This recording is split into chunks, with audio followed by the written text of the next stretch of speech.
Bonjour à tous et bienvenue dans un nouveau podcast sur la chaîne de la France du foot. Aujourd'hui je suis avec Sébastien. Bonjour Sébastien. Bonjour à vous. Je suis également en compagnie de Roman. Bonjour Roman. Bonjour à vous les gars. Comme vous le savez, mardi 24 avril, demi-finale aller de Ligue des Champions, Liverpool-Roma. Ce match a un goût de revanche pour la Roma. Si on se rappelle de la finale de Ligue des Champions 1984. Et donc aujourd'hui c'est Sébastien qui nous a préparé une petite rétrospective de cette finale. Et donc il va vous en parler. Je te laisse la parole Sébastien. Donc oui, je vais vous présenter la finale Liverpool-Roma de 1984, finale de C1. Donc je vais vous placer le contexte déjà. Donc on est le 30 mai 1984. Liverpool cette année-là, donc c'est le dernier match de la saison, cette finale. Liverpool est champion et vainqueur de la League Cup. Et la Roma, elle, est deuxième de son championnat derrière la Juve et a gagné la coupe.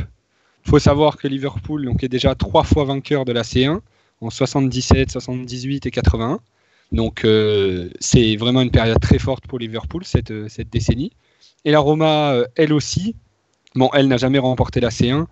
Et par rapport à Liverpool, c'est un tout petit club. La Roma, ils ont juste deux championnats d'Italie, dont un gagné en 83, donc un an avant cette fameuse finale. Donc c'est vraiment une période forte pour la Roma, une période très très forte pour Liverpool, donc période forte pour les deux équipes. Donc la finale se déroule à Rome. Donc oui, la Roma est chez elle. 70 000 spectateurs donc en furie dans le stade, la ville est en feu à Rome pour cette grande finale. Il faut savoir que Liverpool est quand même un peu favori par rapport à leur plus grande histoire et puis ils sont champions. Alors le match en lui-même est assez banal. Donc c'est Neil qui va ouvrir le score à la 13e pour Liverpool. Pruzzo qui va égaliser à la 42e pour la Roma. Les prolongations après sont assez banales. Liverpool domine un peu, mais enfin c'est pas flagrant. C'est vraiment à partir des tirs au but que cette finale devient historique. Donc sans ces tirs au but, cette finale ne serait sûrement pas entrée dans l'histoire.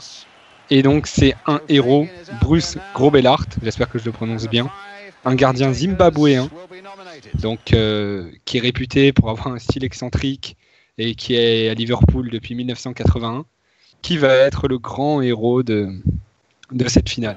Donc je vais vous raconter les tirs au but. Donc tout d'abord c'est Nicole, donc c'est Liverpool qui commence à tirer, c'est Nicole qui va tirer le premier tir au but et le rater. Et en fait l'histoire déjà de ce premier tir au but, c'est Neil, donc le buteur de Liverpool pendant le match, qui devait le tirer, mais il était en train de refaire ses lacets. Donc Nicole annonce à Neil, bon c'est bon vas-y j'y vais pour gagner du temps. Et donc il va le rater. Donc ensuite c'est à la Roma de tirer, c'est le capitaine Di Bartolomei qui va le tirer et lui qui le met.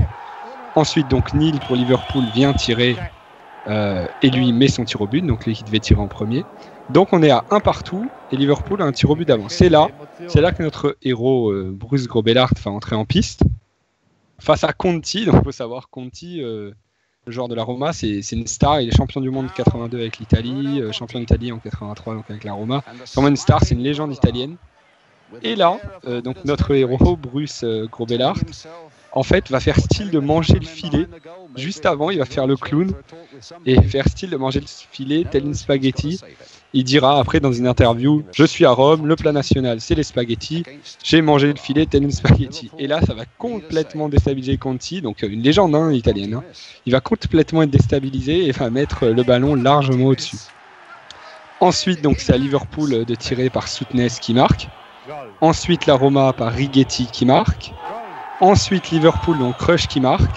Donc là, on est à 3-2 pour Liverpool. Et Liverpool a donc un tir au but d'avance. Et là, deuxième fois que notre héros va faire apparition pour le tir de Graziani, donc lui aussi grande star italienne à l'époque, grande star de la Roma. Il fait vaciller ses jambes sur sa ligne, Bruce, et il dira, comme pour le premier tir au but, j'ai fait vaciller mes jambes telles des spaghettis parce qu'il était italien, parce qu'on est à Rome, et donc Graziani va complètement être déstabilisé et mettre une grosse patate sur transversale sortante et donc rater son tir au but. Et puis Liverpool par Kennedy marquera le 4e tir au but. Et Liverpool deviendra champion d'Europe de C1. Donc il faut savoir que Bruce Grobelaar devient le premier joueur africain à remporter la C1. C'est la première fois qu'on a une victoire au tir au but en finale, qu'on a dit tir au but tout court en finale de C1.